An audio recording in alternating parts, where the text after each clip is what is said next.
The boy wakes up with a slap to the head. His father was disappointed, saying he was the disgrace of the family. But what they didn't know was that Yurin could master every martial art in the world. In the kingdom of Krasis, on the northern border, an army advances. Its Duke, Elian, is astonished, yelling that it's unbelievable. Zombies rise and walk towards them. Elian remarks that their numbers exceed his imagination, and they bring the nightmare's poisonous mist. A soldier tells the Duke to look up, and he's surprised. Even a Death Knight, Durian, is among them. Not even among the 10 high-level knights fighting for the living could anyone guarantee victory against him. He says that with their current handsome form went and why he turned into a fat child. Unable to comprehend this, the young man tries to convince himself it's all a dream, and if he sleeps again, maybe he'll wake up. The priest approaches and says the young master has finally woken up. Meanwhile, a man enters the room and calls him a bastard, because the disgrace that sullied his family's name has finally woken up. The priest tells his lord that he's only just woken up and punishment can wait. The man grumbles a bit, and the priest says that for someone he beat until unconscious, he isn't very hurt. His mind is stable and most of his wounds have healed, which is a relief.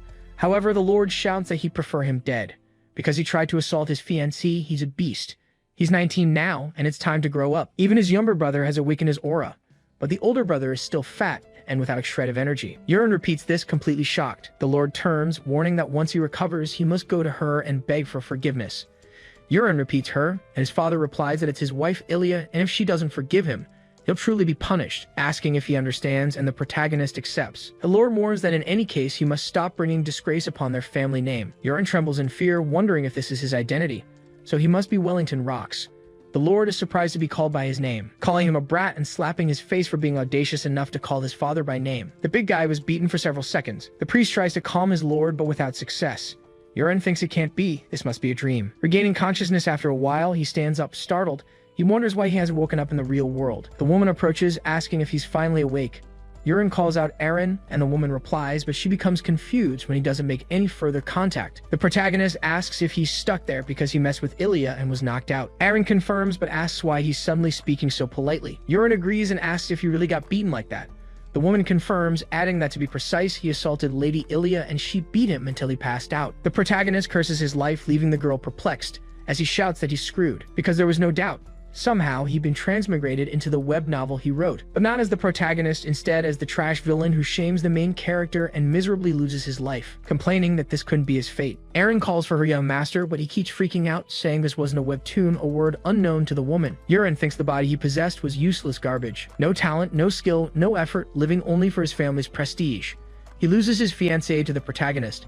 He tries to ambush the protagonist for revenge, but gets beaten again instead, and he pathetically loses his life in an unnamed alley. Yurin wonders how he'll survive in such an uncertain world, reflecting that it's a fantasy world and he has no idea about this fat guy's abilities. But at least he knows about the fated encounters and items the protagonist hasn't obtained yet, so he decides to prepare quickly as he sits up in bed. He's hindered by the poorly managed center of gravity of his heavy body. Aaron asks if the young master is alright. Yurin replies, certainly not, but notices something different. The girl tells him he should be resting. The protagonist thinks he couldn't see it before, but that's why he frowned earlier. A system screen was beside Aaron. It says the girl's abilities are Swift Sword, Clear Mind Mirror, and Aura Adaptation. The girl calls for the young master once more. Yurin denies it, saying he was crazy for a few seconds but is fine now, and she should attend to her duties. Aaron accepts and turns to leave while the protagonist watches her. He reflects on Swift Sword. Originally, Aaron was a much stronger and more talented character than regular knights, but he wants to know what this affinity is, which stands at 0. He wonders if it's a dating sim and if it appeared because he played too many games of that style. He wants to know what kind of world building this is. The protagonist thinks for a bit,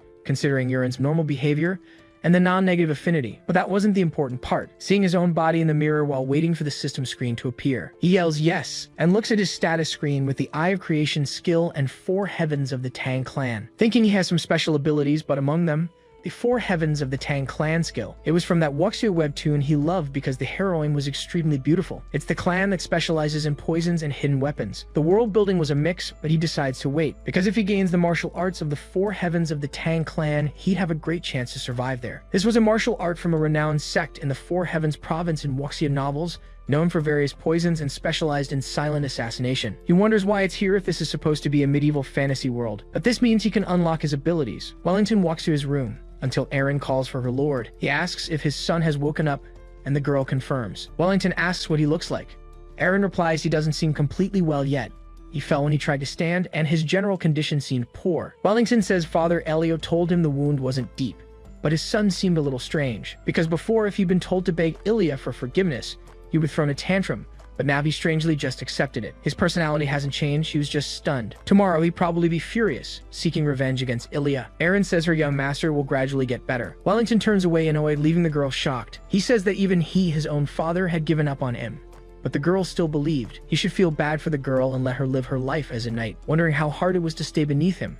But Aaron thinks no, because today the young master seemed different somehow, and it was hard to explain. Earlier, Aaron shouted, asking what he was talking about. The protagonist replied he just wanted to exercise a bit and she should show him the way. Aaron questioned if he was really going to train now, and Aaron confirmed, asking what the problem was. His creator's eye skill allowed him to see statuses, but he had no idea how to unlock the Sichuan Tang clan's martial arts. Maybe it was due to his obesity, so for now he would just exercise until he found a way.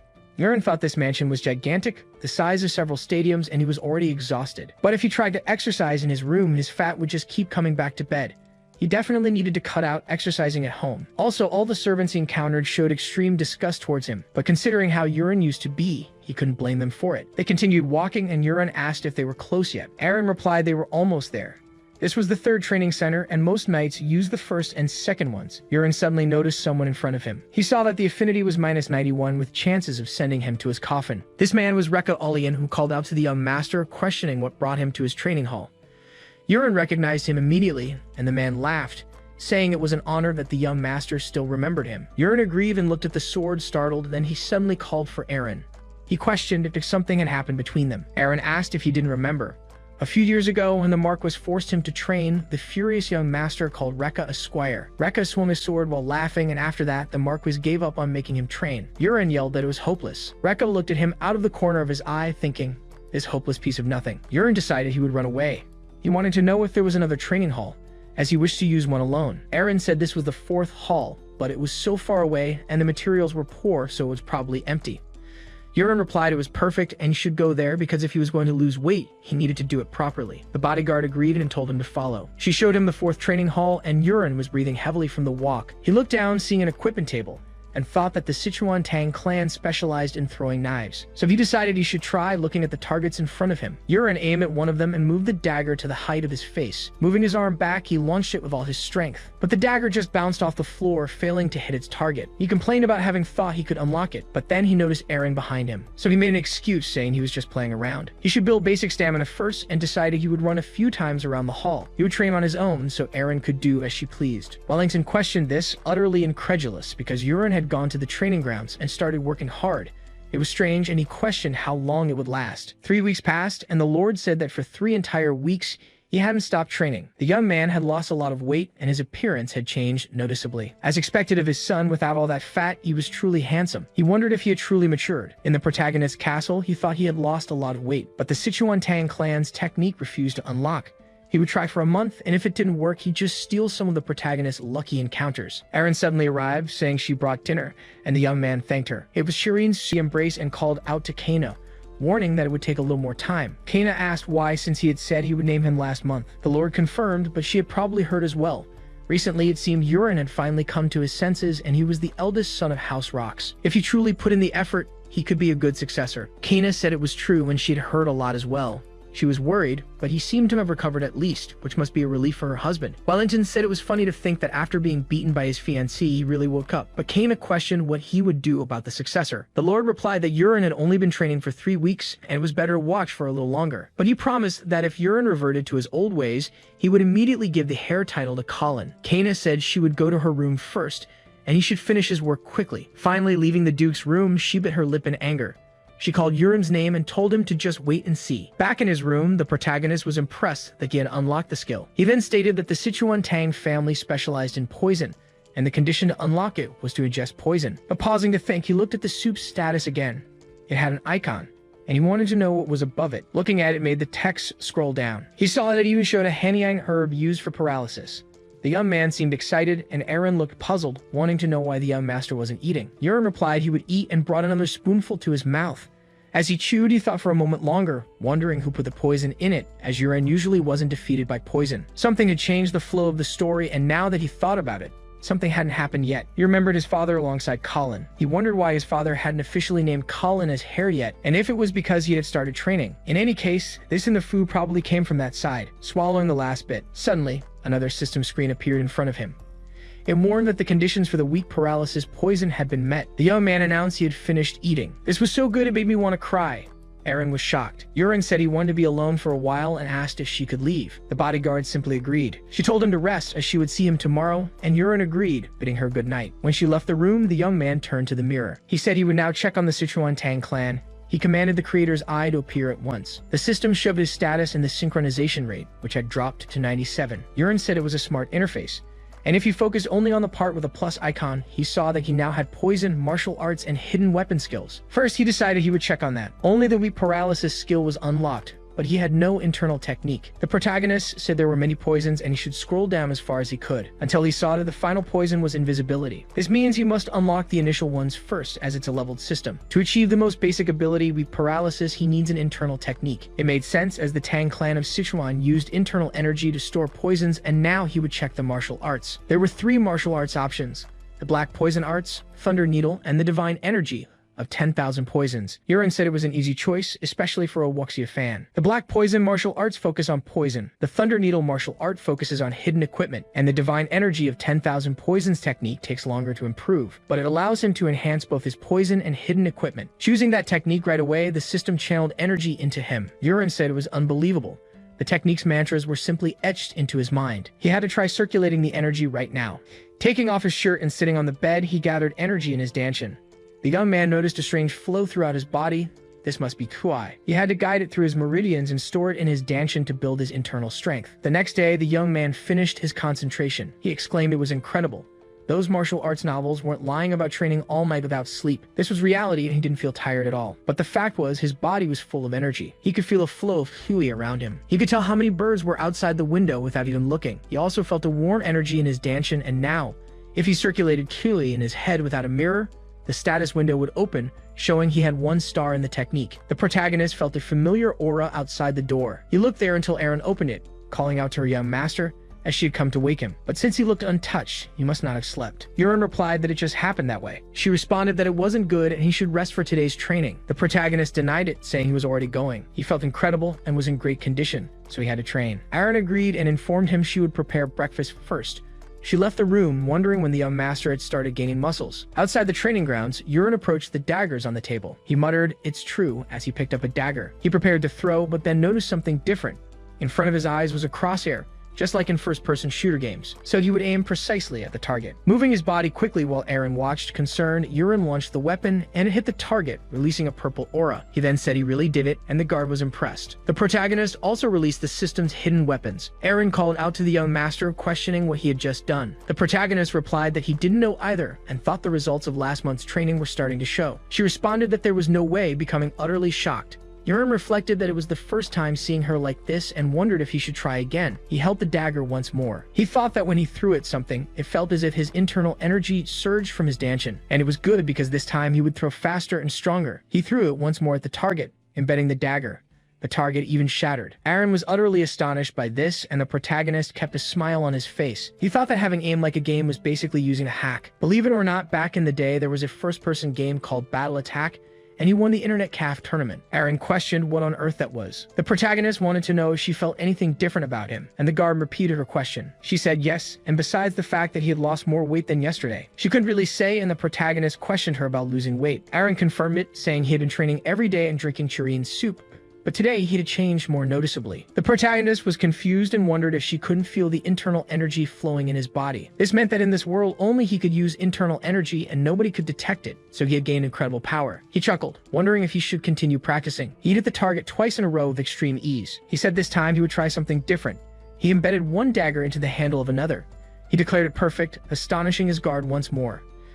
She questioned if she could try once. Holding the dagger and aiming calmly, the girl threw it with all her might, but it didn't even reach the target or hit the side. Yurin said there was something she wasn't capable of doing, and the girl grew frustrated. Then the young man suddenly noticed something. A status window had appeared above her head. She had unlocked the direct cut skill. The protagonist repeated the part about it being executable with any weapon. He said he would test it while Aaron grew annoyed because it wasn't working for her. He wondered if he should try with this. He told Aaron to move aside for a moment. She questioned what was in his hand, as he was holding a broken wooden sword. The protagonist raised it to the highest point, feeling a lot of internal energy in his body flowing from his dantian to his arms. Thus, he launched it, executing the direct cut. That broken sword embedded itself in the center of the target and shattered everything around it. Eren was impressed and asked what in the world that was. Wanting to know what kind of power the young master had, Euron replied that he wasn't sure and maybe it was just practice. His bodyguard responded that it was impossible for it to be just that. The protagonist said he knew about her reporting his training to her father, so he had a favor to ask. He wanted her to keep this matter a secret for a while. Eren questioned this, and Euron said he was testing many things now and would explain himself later, so she should wait. She simply accepted, and thus the day passed. The household staff bid farewell, saying good work, and that they would see each other tomorrow. The same routine happened with a man named Peru, who simply accepted it. Walking calmly by, he changed direction. Euron watched him with a cold expression. Then he decided to use the creator's eye on him. This was Peru with zero affinity, the power of poisonous touch, and agile movement. Euron said this ability allowed him to put poison in his food, and it was definitely this guy. So he would finally do the real test, because the arrow floating in his hand would go straight for this guy. Whispering the invocation of the paralytic poison, his aura descended to his 2 index fingers. Peru suddenly felt something strange in his body. He turned around, shouting that his body couldn't move. The protagonist approached the unconscious man, saying the test was a success. He could see the total duration was 1 hour, and he would move this man first, picking him up on his back. As might fell elsewhere, Peru suffered. The protagonist told him to snap out of it. He wanted to know if he had regained consciousness and knew who he was. Peru trembled with fear, and the protagonist said that if he wanted to live, he should answer correctly, asking if it was he who had put poison in his soup. He had some questions for this man. Peru should blink once if the answer was correct and twice if it was wrong. He asked if he understood, and Peru blinked once. The protagonist decided to ask again, wanting to know if he was the one who poisoned his soup. Peru looked at him coldly and just blinked once. Euron questioned if the poison given to him was the Hanyang herb. Peru flinched and blinked once more. Moving to the next question, the protagonist asked if the one who sent him was Marquise Kana. Euron was surprised by the answer, as Peru had denied it. He told the man not to lie, because he could tell everything, and if he lied, he wouldn't live much longer. Now he would ask again, wanting to know if Miss Kana gave the order. Peru became even more frightened and denied it once more. The protagonist thought he didn't seem to be lying, and he wanted to know who it was, but he would act for a while, telling him to eat and swallow this because it was called the initial poison. The man swallowed, and the protagonist said that from this moment he had exactly 1 month remaining. If he didn't take the antidote he possessed when the month passed, all of his organs would melt, and for now, it was better to follow his orders. He asked if he understood, and Peru agreed. Now the protagonist touched his head. Trying to release the paralysis poison, the man is no longer restricted. The protagonist tells him he can move and speak now, and Peru accepts. Euron says he'll ask one more time, wanting to know who sent him. Peru trembles slightly in fear, saying it was the Knight's commander, Karox Livingtine. He had ordered that the young master must lose his life as a soldier before the year ends. The protagonist thinks he's Kana's older brother, appointed commander due to connections, but that wasn't important. He hands a piece of paper to his new subordinate. Peru questions if those weren't all poisons. The protagonist thinks few people have knowledge like this guy. He then tells him that someone like him could acquire them on the black market and should take Karox's money. He must bring all the poisons, starting with the one he already has by tomorrow night. Peru asks why he needs all these poisons.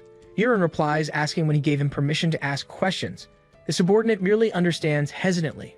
Euron turns, saying they should leave quickly. And furthermore, starting today, all his medicinal soups should contain a lot of Hanyang grass. Peru questions this, utterly shocked.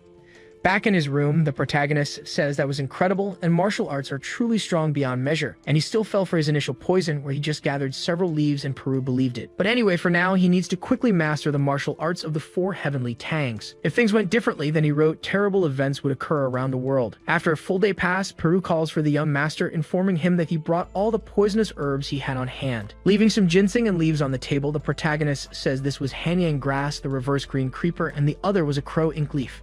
Peru is surprised, asking how he knew, as they were all rare toxic herbs. Euron replies it was very basic and reflects that he can see all of this with the status window. But he changes the subject, asking why Peru had the other poisons if Hanyang grass would be enough to do it. Peru responds that Hanyang grass takes a long time, and if resistance develops, anyone can endure it. If mixed with the green creeper, the effects grow stronger. The protagonist summarizes that if the poisons are combined, they become stronger and harder to detect. Wanting to know where Peru learned about poisons, Peru says that when he was 8 years old, he was sold to the Livingtine family and learned from a poison master. There were about 20 children, but all perished, and only he survived. Euron thinks that without an affinity for poison, children wouldn't survive long, and Peru doesn't seem grateful to the family.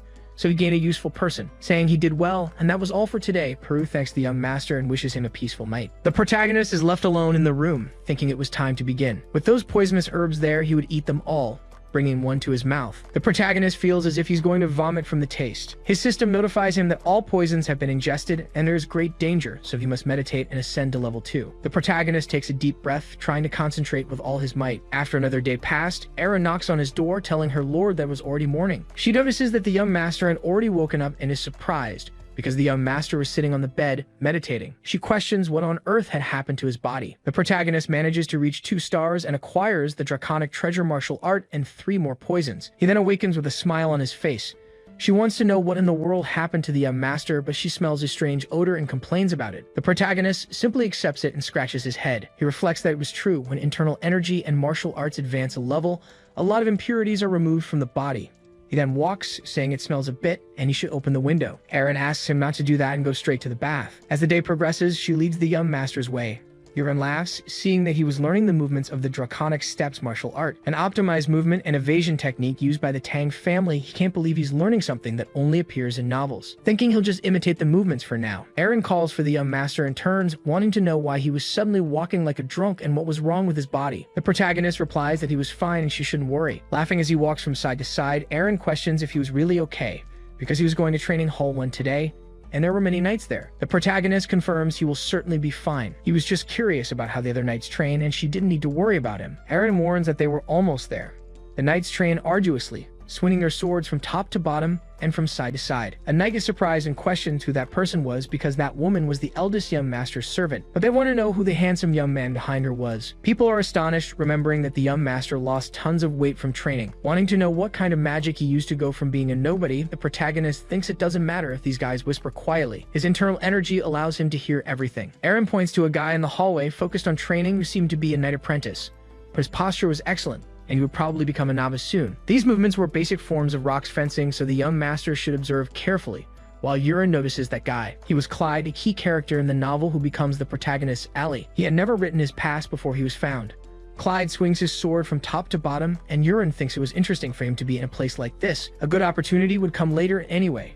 Today, these knights who've had a negative affinity with him became his test subjects. First, he'll test Chang'an, choosing a purple-haired knight as his target. He decides to activate it, and the knight feels it instantly, falling to the ground on his knees as other people run towards him, wanting to know what it was and if he needed to go to the bathroom. The man denies it, salivating as he tries to endure the pain. He falls to the ground, and the knights shout that they need to call the priest. But suddenly, the man's pain vanishes, and his boss questions what was wrong. The pain was gone, and the boss questions if he was joking and tells him to go to the bathroom. The knight tries to argue that he was genuinely suffering from pain.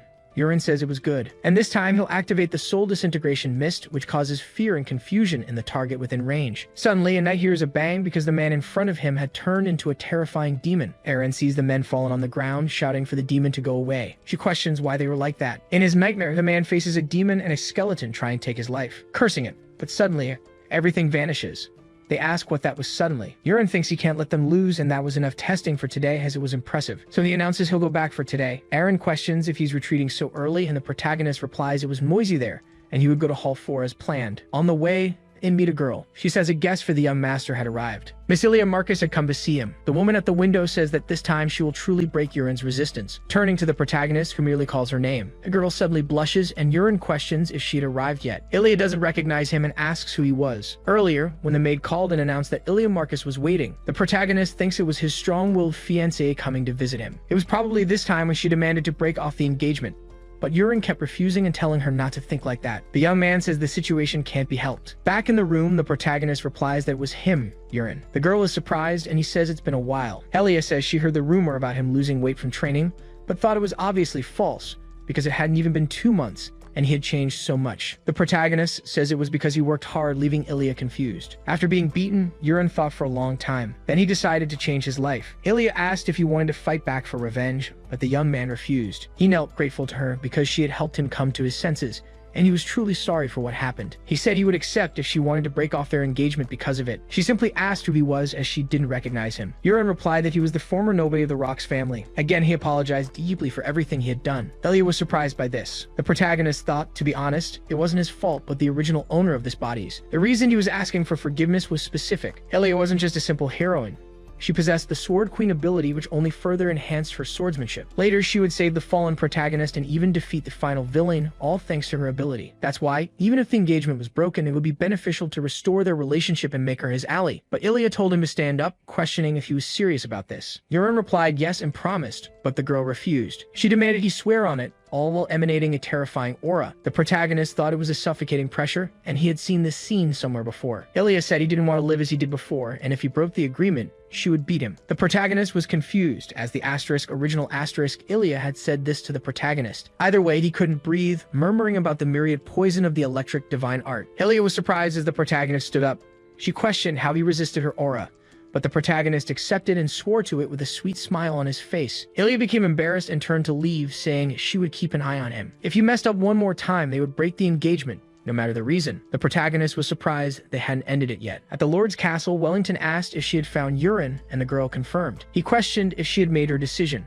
Ilya confirmed once more, saying that the engagement would not be broken no matter what. Wellington asked for her reason. Ilya explained that her father always said people couldn't change, but there was a rumor that he had changed, and she was curious. She had been wondering if he had returned to being the weak but gentle Yurin from her childhood. Instead, he had become a completely different person, and that was why she wanted to believe in him just this once. Wellington asked if that was all, and the girl affirmed it. But if he goes back to being a loser, I'll beat him until he gets tired. Wellington said it was to be expected from a great warrior, and she should take care of Yurin. Ilya decided to go on her way, but the Lord asked her to stay a few more days. The girl mentioned that she had told her father she would break the engagement, which was a bit awkward. Wellington asked if she would see Yurin before leaving, but Ilya refused, saying he was training and she didn't want to interrupt him. The day passed, and Yurin wondered why his father had called him. He shook his head, asking who was, and the protagonist didn't understand the question. Wellington chuckled, saying it was a joke and that Yurin had truly worked hard, but he wanted to know if Yurin knew why he had been summoned.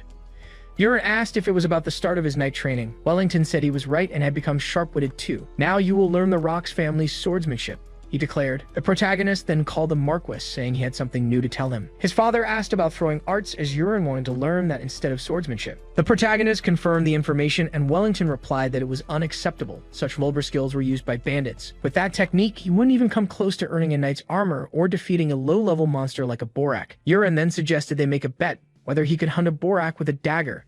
If Wellington was so confident, they should wager on it. His father sighed, saying he was being unnecessarily stubborn. A warrior's blade needed aura to destroy a Borak's scales. Unless you've practiced throwing for 100 years, you'll never be able to pierce a Borak's scales. The protagonist said that in that case, his father must be sure of his victory, so you should make a bet with me. His father called him reckless and said he would take this chance to utterly crush his stubbornness. Asking what the conditions for victory were, Yurin replied that if he defeated a Borak with his dagger, he would manage his own training, and if he failed, he would do whatever his father commanded. As the day passed, the protagonist thought it was good that Aaron hadn't reported his training, and the real test would be tomorrow. He wondered how many attempts it would take to pierce a Borak's scales. Just in case, he would eat some poisonous herbs tonight and raise his myriad poison divine body to 3 stars. He turned when he heard a noise. Aaron called out to the young master, announcing that she was there to deliver the Marquis' message. Tomorrow at noon, the location will be the first training center. He asked if even she knew about the bet, and Aaron replied that not only she, but the entire estate was already aware. Thanks to that, the whole place was bursting with laughter. Everyone was talking about how the young master would wet his pants in fear or run when he saw Borak,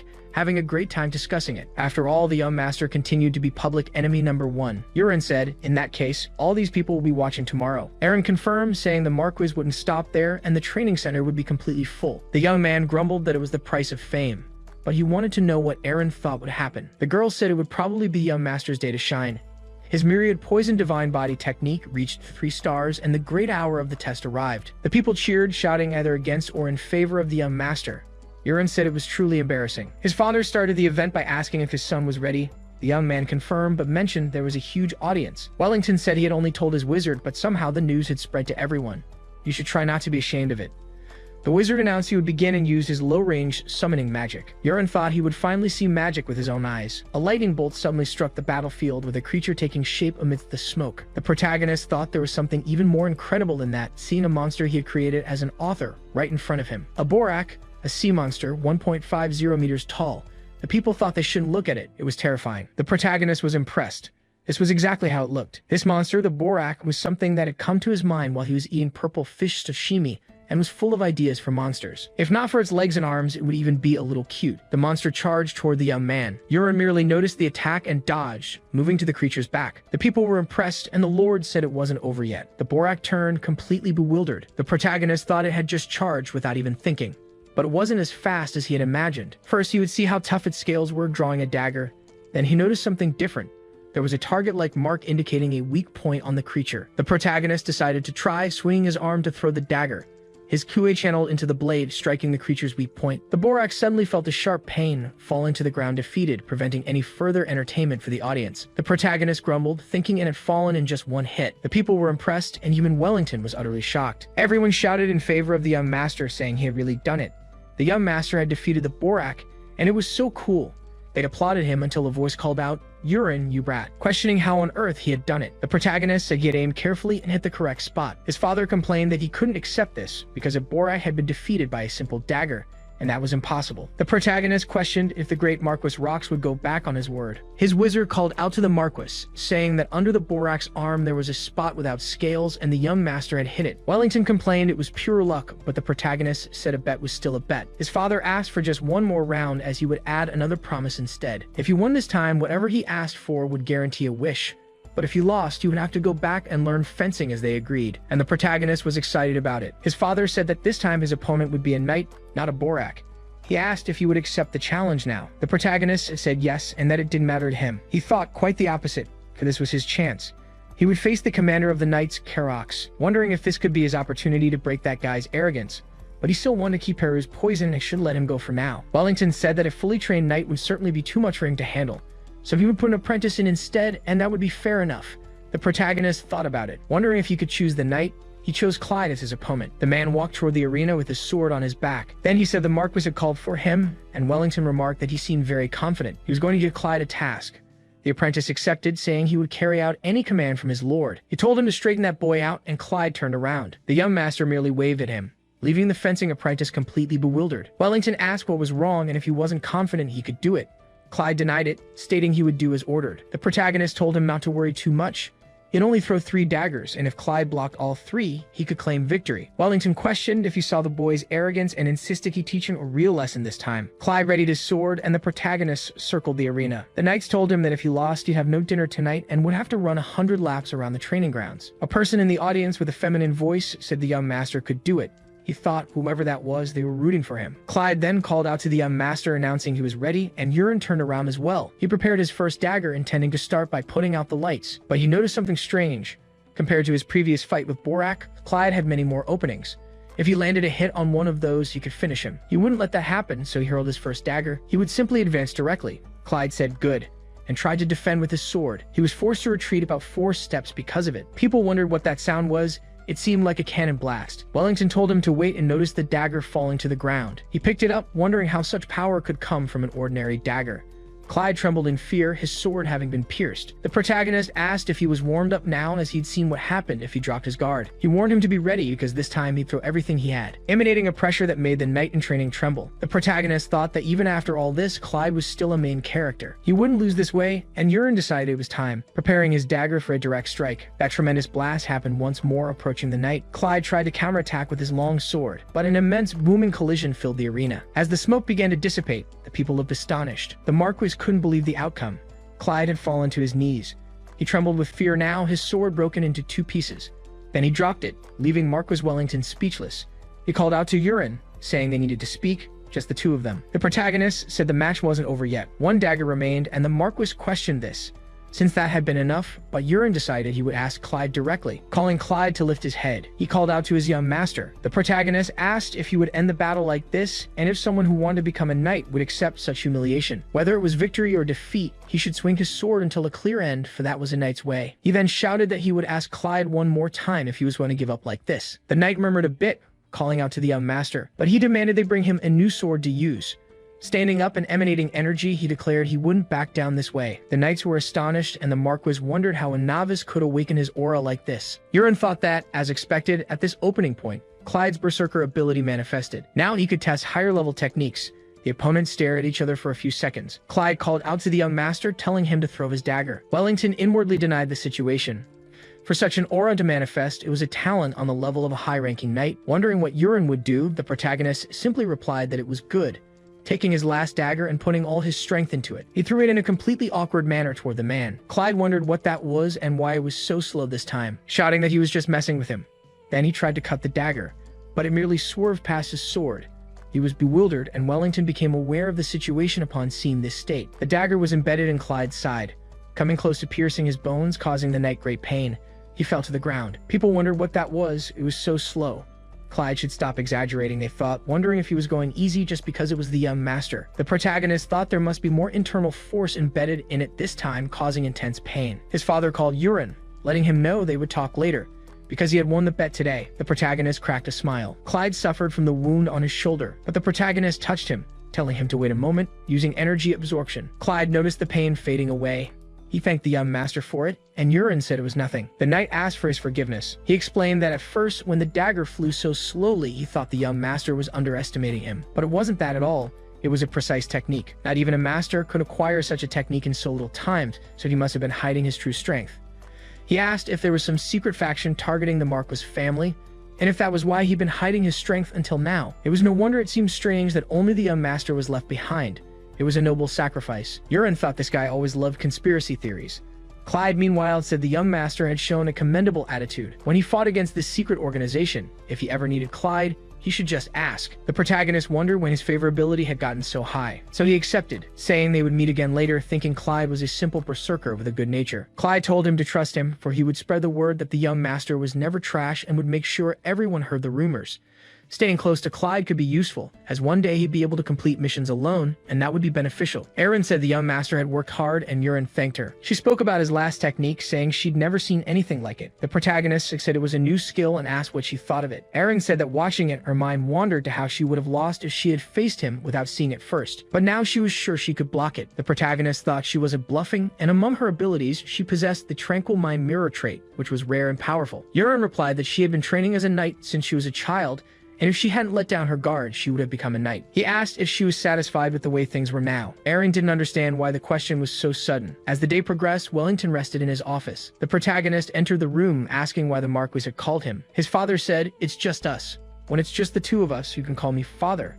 This formality is killing the mood." Urien merely accepted, remaining bewildered. His father asked what exactly that technique he used yesterday was, because even after searching through books, he'd never seen such a strange move. He'd only been training for a month, and no matter how rare a genius might be, learning a technique on one's own was impossible. He demanded to know what happened and told him to tell the truth. The protagonist thought he couldn't reveal that, but he had something good prepared. He announced that he had found a book, and his father inquired about it. The young man confirmed, explaining that while walking through the state library looking for manuals, he had stumbled upon a book. Wondering who left the book on the floor, he leaned his back against the wall. Suddenly, a book fell from the top of the dusty shelf. There was no title on its cover, just a strange symbol etched into it. The protagonist didn't think much of it and opened the book. A light burst forth, embedding something directly into his mind. Then the book vanished completely. Wellington said this meant was a magic tome. The protagonist nodded. He mused that a magic tome was a self-made rule, possessing the power of a great mage to pass on their techniques. The Lord stated that the magic tome worked this way, and even if he didn't know how, it might have been brought by his ancestors. Finding this book was a stroke of great luck for him. The protagonist decided he would consider this an unexpected windfall. His father stood up, stating that a promise was a promise and he would no longer make him learn swordsmanship. As an additional gesture for his promise, he should state what he desired. The protagonist called his father in a calm voice. He said he would like the position of heir, leaving Wellington shocked. However, if he did this, his father couldn't guarantee it. Wellington thought for a moment and said that with his authority he could. The protagonist questioned why he seemed so uncomfortable, because if he became a successor, it would be a problem for him, as many would oppose the Marquis house, especially the young lady, who would cause great turmoil. So this time he would make a concession. His father inquired about it, but quickly accepted and thanked him. Urien thought that, in any case, he had no interest in the successor's position. If he became the successor, he would be stuck with the Marquis all day, receiving education related to state management. Instead, he wanted to use the time to improve his skills in the four heavens of the Tang clan and travel the world to gain opportunities. Wellington told him to state something else he desired, and the protagonist said he wanted to form his own order of knights. He wanted Erin, currently his butler, and Clyde, who had dueled with him earlier, as his two knights. His father replied that it wasn't as difficult as the heir's position, and Erin was also a precious talent, so it would be a waste to keep her as a butler. He should do as he wished, and Urien simply thanked him. The Lord questioned him about his butler, as there weren't many left currently. Urien replied that there was someone named Peru working in the kitchen, and he wanted to use him as a butler, but you would appreciate it if the Marquis took the blame to give him this chance. Wellington asked if something was happening, and Urine replied that he would explain later. His father merely accepted with a sigh. The protagonist thought his father seemed to trust him and didn't even ask questions. On second thought, he had no idea how his favorability had grown, perhaps because he was his son. Outside, the protagonist announced that from today on, the two of them were members of his exclusive night order. For now, they must train hard during practical exercises, and also welcome their new butler Peru, who only asked them to take care of him. Aaron watched in silence, remembering when she had a question for the young master yesterday. She had wanted to know why he would put someone named Peru in her place as butler. The protagonist scratched his head and replied that he was a spy sent by Commander Kurox of the White Eagle and Miss Kana. Aaron said that even if it were true, she couldn't trust him nearby as a butler. The protagonist replied that Peru now only listened to his orders. Clyde told the young master he had a question. Urine replied that it was good and told him to go ahead. The aspiring knight replied that even with only two of them, it was already a knight order, but it should have a chief or commander. Originally, the chief was the one with superior skills, but Aaron was delicate and small and didn't look strong, so he should be the chief, and the protagonist replied that he was right. The strongest knight should be the chief, so from now on, these two should have a combat. Only a few seconds passed, and Clyde admitted defeat with Aaron holding her sword near his neck. She said his attack patterns were too simple and needed much improvement to not give up on his preparations. Clyde accepted and said he would keep that tip in mind. The protagonist simply accepted and stated that with this, the leader of this night order was decided to be Aaron, and he applauded her along with Peru. Peru announced that he would prepare dinner first, and so the day passed. The young man thought he was far enough but could still feel energy and should test his new technique. Using internal energy, not voice, to create sound waves and deliver them to the minds of his targets, a technique often used in wuxia stories. He then mentally called for Peru. Peru responded to the young master, turning around, but he noticed he wasn't nearby. The protagonist repeated his name a few more times, leaving his butler completely bewildered and frightened. Urine questioned why he seemed so surprised, and Peru complained that he was going crazy, wanting to know if it was some kind of black magic. The protagonist replied that it was a communication type. Perry said that, just as he thought, he wasn't just affected by the poison. He had heard that black mages could use both, so the young master was something of that sort. The protagonist became bewildered and told him to think whatever he wanted. He wanted to know if the poison he asked for last time was ready, and Peru confirmed. Snake's mind, a poison extracted from 100 venomous snakes, was ready. The protagonist told him to make sure to put a lot of poison in the celebration soup. Peru trembled with fear upon hearing this but accepted, saying he understood. The next day, the protagonist opened his eyes after meditating. He sighed deeply once more, thinking he was still at 3 stars, and his internal energy wasn't growing as he had expected. He didn't know how long it would take until the world's crisis, so he had no choice but to leave the Marquis's domain for now. He went to his father's study and announced that he was planning to leave. Wellington questioned him about this, as it had been a while since he left, and he must be thinking of some town in the Marquisate. The protagonist confirmed, and his father asked how many days he would be away. Urine mused that he would go far but didn't need to reveal that, so he said he was thinking about a week. His father said he understood, since he had been training hard, and asked who he wanted as an escort. The protagonist replied that he particularly didn't need one, leaving the lord bewildered. He told his son to be aware of his position, as he was the eldest son of Marquis Rox. The protagonist replied that he was going to a nearby town, so it was strange to have an escort. Wellington shouted that he still didn't know how difficult the world was, and he might have become strong for training, but he was afraid because of the poison. The protagonist thought that poisons wouldn't work on him anyway, but it seemed it would be difficult to persuade this man, so he stated he would do as he asked. His father then asked when he would depart. The protagonist replied that it would be in about 2 days, and Wellington decided he would prepare the escort. In his room, Urine thought an escort would be useless since he planned to sneak away tomorrow. As dusk fell that day, the protagonist called Peru to his room. He informed Peru that he was going on a trip but had no money, and asked him to bring some. Peru must have the money that Crocs gave him to buy expensive potions. He questioned if Peru didn't plan to hand it over. Peru denied it and said it was an honor, so he would bring it regardless. The protagonist asked if he had anything else too, because he had seen that Peru had a subspace bag when he brought venomous herbs last time. This was a common item in fantasy novels, which could easily hold about a ton. Peru said he would hand it over to the young master, albeit very reluctantly. Urine accepted and thanked him for it, as he wouldn't need a backpack anymore. But regardless, he told him to take something showing his fake medicine. He said it was a month's antidote for his poison. The protagonist said that since Peru was doing a good job, he was counting on him in the future, and if he continued, he would give him the complete cure soon, leaving Peru animated. The next day, near dawn, Urine knew he had to leave stealthily since he was supposed to have an escort. He moved through the mansion with extreme ease.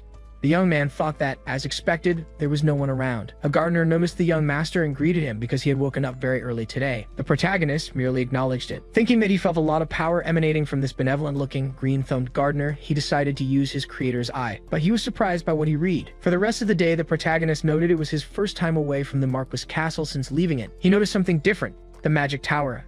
A mage at a table noticed the young man. Asking how he could help him, Yurin replied that he'd like to use the portal. The mage asked if he had used it before, and the protagonist denied it. The young receptionist informed him they offered a mileage system, and the protagonist mused that it was just like airplanes. The mage asked his destination. Yurin replied it was Asu Castle. The receptionist noted it was quite far and understood. The fee would be 50 gold. After paying, he would need to sign the passport. The protagonist thought it was expensive as expected, but it was good that Peru had plenty of money. For now, he'd use a nickname, Paulian, the one he used in games. The mage asked him to follow. He was told to enter the room. When he heard a knock, it would mean he had arrived. The protagonist entered, reflecting that it was quite a beautiful arrangement. Suddenly, lightning struck the top of the castle. Yurin didn't understand, but a man announced he had arrived and could exit, welcoming him to Asu Castle. Yurin questioned how he was already there since he hadn't felt anything. The mage replied that using the portal was comfortable, a point of pride for mages. Yurin pondered this feeling. He wondered if he'd included such a comfortable sensation in his story, but the mage urged the client to use their services again and have a good journey. The doors opened and the protagonist found himself face to face with a completely new place. This was Asu Castle. Perhaps because it was an eastern region, different from the Marquis' domain, the architectural styles were distinct. Moreover, there were many people around. First, he would find a blacksmith alley, asking a resident for information. He followed a path to a small house in an alley. Yurin reflected that he had been searching for a while but couldn't find the unicorn blacksmith. The sky was already growing dark. This was the last place he needed to check it soon. A sword lay on an anvil and a blacksmith hammered it to shape it. The protagonist asked if anyone was there. The blacksmith spotted the new customer and the protagonist confirmed. But he had a question. Among the blacksmiths there, he wanted to know if the blacksmith happened to know someone called the Unicorn Blacksmith. The man replied that he didn't know of any blacksmiths with that name around. Yurin wondered if he had come to the wrong place, but the blacksmith said, regardless, that's the name I plan to use for my shop soon. Yurin used his creator's eye on him, seeing his name was Jiranox, and he possessed the trait of creating demonic weapons. The protagonist realized he had found the right place. He asked if he could look at the weapons he was selling. The blacksmith told him he could go that way to browse. Yurin examined all the weapons and armors on the wall. Asking how business was, the blacksmith looked confused. He explained that since his shop was at the end of the alley and his skills weren't incredible, even if customers came occasionally, they usually just looked and left. He wasn't sure how much longer he could keep it up. The protagonist mused that it was interesting. The equipment there was no joke. He saw the Wind Spirit Rapier, which increased attack and movement speed, and also the Fire Spirit Longsword, which boosted strength and stamina. He then asked if Jiranox made them himself. Jiranox replied yes, but when he finished them, they turned out to be major failures. Once crafted, the swords became abnormally heavy. Even a strong man couldn't lift them, so no one decided to buy those weapons. Yurin thought it was because unworthy hands had touched the blades. If the right person held them, the sword's power would awaken. He still didn't know how true will worked, so he announced he would take those two swords. Jiranox replied they were failed pieces, but the protagonist said they were perfect to give to Aaron and Clyde. He reflected that it wasn't the treasure he was looking for. Regardless, he asked if he got any very rusty weapons. The man didn't understand. The protagonist then showed him a box full of old tools. The blacksmith said it was strange for him to ask for rusty weapons. He had just set those aside to sell later. These things wouldn't be used anyway. The protagonist put his hand in the box, saying that this was exactly as he had envisioned it. Jiranox noticed the weapon and replied he had made it. It was already in a warehouse when he arrived. He had no idea where it came from. He considered throwing it away as waste but kept it. The protagonist replied he'd want the dagger too, and Jiranox was surprised. He said since he only chose defective weapons, he should only pay 2 gold and the dagger would be a gift. The protagonist thought this was a bargain. If the true nature of these weapons were revealed, he couldn't buy them for less than 200 gold pieces. But more than that, it was the blacksmith he truly wanted. So he repeated that Jiranox's business wasn't doing well and offered to close the shop for him to become his private blacksmith. Jiranox said it was very sudden and he didn't know how to respond. He wasn't against closing, but it was too abrupt. The protagonist decided he would introduce himself first. He was the invincible spear that guarded the south. Jiranox of House Rocks. Jiranox was surprised to hear the name of the Marquis' young master. He then knelt, asking for the Lord's forgiveness, as he never imagined he would come to such a humble place. The protagonist told him to stand up. Jiranox replied there was no need. It was comfortable like this, and he could speak freely. The protagonist accepted, but still insisted he should rise, thinking he couldn't escape the feudal mindset. Jiranox questioned why he would want to employ a poor blacksmith like him. The protagonist replied it was because of his special talent. The blacksmith said he had no such thing. His master trained him harshly every day. The protagonist mused that he seemed to have been trained in a brutal Spartan style. He then said that he had visited many forges today and seen various weapons, but Jiranox were different. He showed great care and dedication to them. His swords were finely crafted, and their grips especially were meticulously made, vital to prevent the sword from slipping in battle. Seeing his dedication, he believed Jiranox would one day awaken a truly special gift. The protagonist wondered if he could truly recruit him. Jiranox replied that he would follow the young master, but he really wasn't like the rumors said. The protagonist asked if that was about him being trash. Anyway, he would show the blacksmith something amusing. He placed his fingertip on the dagger. Then he commanded it to awaken with his blood, for it was the Agnes relic of a million forms. The weapon began to levitate and floated out of the protagonist's hand. The blacksmith wondered what that was. It looked like a legendary ego sword. Yurin thought that originally it was the protagonist who was supposed to obtain it. The system asked if he wished to form a soul contract with Aans, and the young man proceeded with it. The soul took on a different form with a strange kind of voice. It questioned what the hell this was and who he thought he was to make a contract with it. "You don't have any talent anyway." The protagonist thought it was disappointed not to feel mana coming from him, but his way of speaking was very arrogant. The sword said this was annoying. A guy like him actually wanted a contract. "Anyway, how do you know about my release enchantment?" The protagonist replied he'd heard it from a great prophet, thinking he had just made that up to make his story coherent. Aang's questioned how the great prophet had spoken to someone like him. "And anyway, you must know about my abilities." The protagonist confirmed. Aang's was freeform equipment that could split into a primary and secondary body capable of transforming into any form the user imagined. In the original story, the protagonist used a sword and shield. Even if the secondary weapon was lost, it simply returned to the main body. Aang said he probably didn't know how to use it, as it could only be wielded with mana.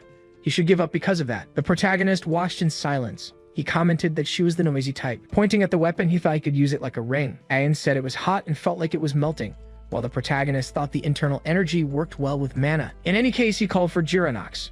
Asking how long Jiranox wanted to stay in this place, the blacksmith replied that 2 days would be enough. In 2 days at dusk, a protagonist was set to meet him in the castle's central park. On his way there, he recognized a voice. Ilya questioned what it was and why he was there, leaving the protagonist bewildered. The protagonist had the same question, thinking the scene in front of the central park felt familiar. It was the very spot where the original protagonist first met Ilya. The girl asked what was wrong with Yurin, and the young man apologized, thinking the original story had changed. Ilya dismounted her horse, reminding him she had asked why he was there. The protagonist replied he was looking for a blacksmith. She found this odd, as there were many within the Rock's family. Yurin explained he wished to hire someone independently. The girl said if he told her earlier, she would have helped, but the protagonist had already found a good person. He was approaching. Jiranox called out, "Young master." Asking if he waited long, the protagonist denied it, saying he arrived at the perfect time. He was introducing his fiancée Ilya when someone interrupted, calling for the team leader. They were about to depart and wanted to know who this person was. Ilya called Musk and introduced her fiancé, Jiranox. The man repeated the name, fear in his voice. He said it was incredible to see a member of the Marquis Rock's family in such a place,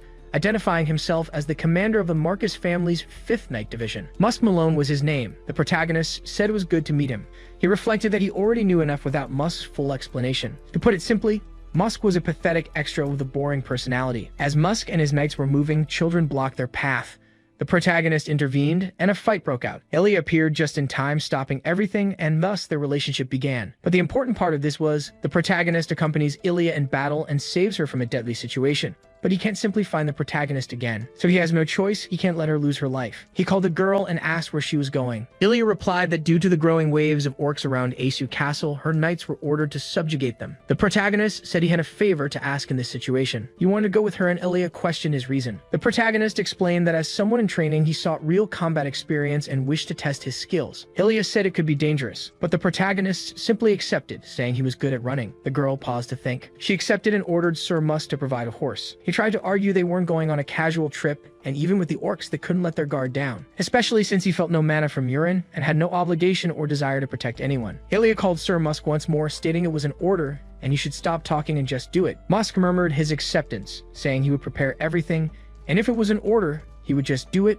clearly emanating a dark intent as he looked back. The protagonist and Ilya stared at each other in silence. As the day passed, she commented that it was dangerous and her fiancé should stay close. Yurin simply accepted. He told Jiranox to hold on tight, and Jiranox accepted the young master's order. Thus, the army began to advance. In the area ahead, Ilya announced that they would now divide into groups of 5 to find the orc village. They shouldn't attack first, but return and give a signal if found. Then they would divide, and she would follow that path with her group. They advanced, and the day passed until nightfall. A soldier commented that the tracks were very far and hard to find.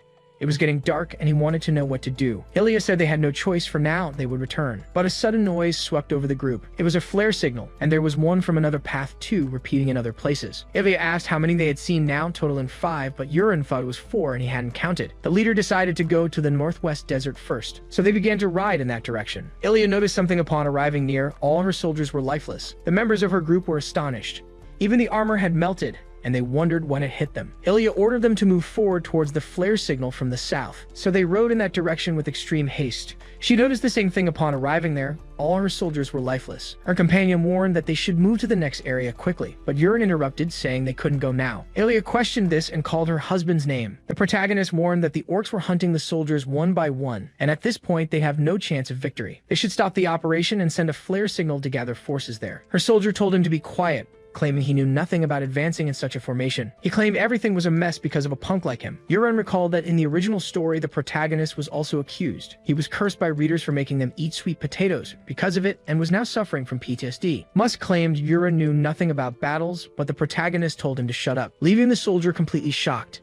He suddenly fell to the ground, suffering, but Ilya denied this. She called her fiancé while he ordered the subordinate to know his place. Musk understood and begged for forgiveness, while the protagonist merely watched. He turned to Ilya, thinking that in the original story, she didn't listen to the protagonist and was lost in thought. Yurin told her to judge for herself, wondering if it was really the time. Ilya conceded that, as he said, she had failed to think calmly about the situation. They should immediately send the blue flare signal to gather the troops there. The signal emanated into the sky shortly after, observable throughout the forest. Yurin rested with the group. Juranox said the young master was incredible. He had made them move according to his will, and the protagonist replied it was nothing. The blacksmith said the soldiers would rejoin them, but Yurin said perhaps. Most soldiers wouldn't be able to come, he reflected, because of that bastard Karuta who was dealing with them. Juranox called the young master, asking what he was waiting for. The protagonist replied it was a real battle. A subordinate ran in that direction and called the squad leader, telling her to run because she should just leave now. Ilya questioned this and brandished her sword toward a noise. An immense group of orcs marched towards them, an overwhelmingly numerous army. Musk complained that it was an insane amount of monsters. Ilya was perplexed and apologized to Yurin, feeling it was her fault they were in trouble. The protagonist replied that it was fine. They wouldn't lose their lives there, he assured her. She questioned what her fiancé would do. He called Awakens and said they would test what they had practiced for these 2 days, using the fake body to create black iron pellets.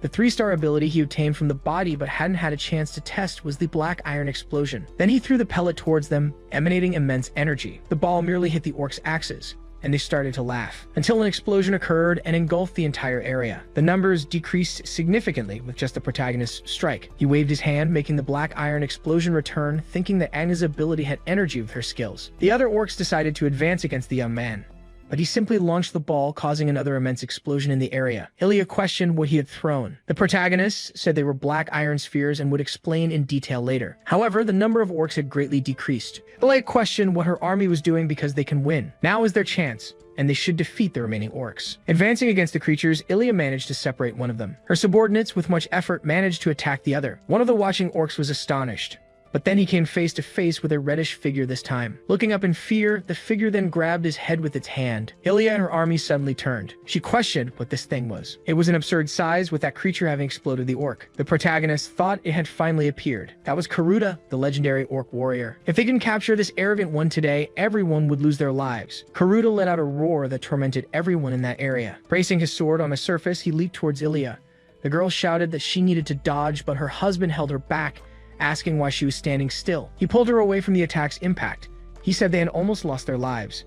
Ilya was aghast, seeing her subordinates lifeless. Karuta roared, glaring at the protagonist. Yurin simply hurled an explosion of black iron at him. It zoomed towards the ogre's neck, then detonated like a blast, but Karuta remained untouched and roared again. He mumbled something as he walked towards the protagonists. Yurin wondered if it wasn't working. Its build was that of an orc warrior, and its skin was as hard as steel. Ilya cursed the guy, demanding how he dared defeat her subordinates like this. She emanated her sword aura, vowing she wouldn't forgive this. Then she charged with her skill at extreme speed. Her sword clashed equally against the orc warriors. They exchanged a few blows, but Karuta remained unyielding, simply defending everything. The subordinates cheered for their team leader, saying she was really cool. Yurin thought that, as expected of Ilya, her Sword Queen trait was overpowered, but it was still the beginning of the novel, and to think she was strong enough to push Karuta to this extent, even cutting his armor and skin. The monster raged, truly hit for the first time, drawing the girl's attention. He let out a roar, emanating his aura, and Ilya wondered how he was capable of that. Karuta looked to the side and swiftly moved his sword, forcing Ilya to block. Just like in the original story, Ilya was defeated by Karuta. The soldiers went to tend to their team leader. Ilya said it was humiliating, but she couldn't defeat this monster. They needed to flee to survive, but the protagonist stepped to the front of the battle. The orc called out to Yurin in its bestial tongue. Meanwhile, the protagonist simply gripped his dagger, preparing to throw it. He launched his direct blast at the creature. Karuta easily swatted the attack away. Yurin thought the dagger, thrown with a direct blast, was destroyed with a simple blow, just as he expected. The monster roared again, attempting to communicate with the protagonist, but then it became confused, noticing something. For on its armor's shoulder pad, there were remnants of the black iron explosion. Causing immense chain reaction, Karuta was wounded by the strike, rendering his right arm useless. The protagonist said the first one he threw was fake. Karuta had been too busy blocking the direct strike to notice the one behind him. Its skin might be steel, but it seemed its entire body wasn't. Its weak point remained the crack in its armor, so he couldn't just throw things there. The golem trembled in fear before the protagonist's plans. It then charged at him with instinctive force.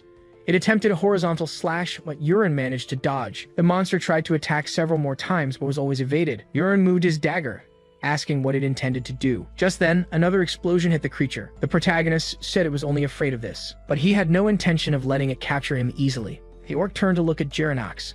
Then it started walking towards the man, while the protagonist just shouted not to. Karuta leaped towards the blacksmith. The protagonist cursed the situation and unleashed his internal energy.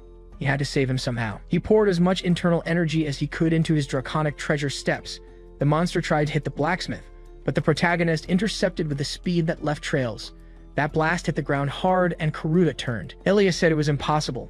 That speed just now was incredible. The protagonist decided to end the fight now and called for Awakens. One of the high-level hidden weapons of the four heavens of the Tang clan was the flower butterfly. He then launched it at the orc using a curved shot. The butterfly flew slowly towards the orc. It moved gracefully and delicately. Ilya called it a beautiful strike, while the orc trembled in fear. It tried to swat the butterfly away with its sword, but it dodged all attacks, until the butterfly broke through its defense and touched its chest, making the orc scream as never before in its life, causing a final explosion. Yurin watched, a little apprehensive, and Alia was stunned. The protagonist wasn't sure, but with that much power infused into the bloody flower butterfly, it was more than enough to pierce the orc warrior.